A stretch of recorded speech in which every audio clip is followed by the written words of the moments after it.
Bà bò này chỉ bị bảy an trong một vòng bảy ai biết mà đập pi von trong một vòng đập pi von anh ấy chọn ăn với rút ban đầm pè đàn trong một vòng đầm pèហើយanh ấy pra សម្រាប់ speaker ប្រើសម្រាប់អីគឺត្រូវតែម្ដងឬក៏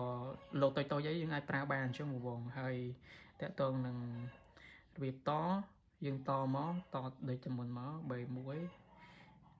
ភ្ជាប់មួយ3ដកអញ្ចឹង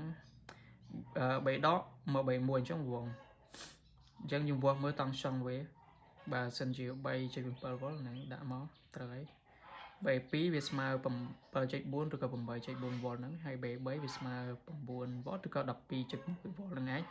ហើយបងអាចតបានហើយសម្រាប់ P បូក P ដកនេះគឺយើងយកទៅប្រើប្រាស់អញ្ចឹងបងអានេះវាអាច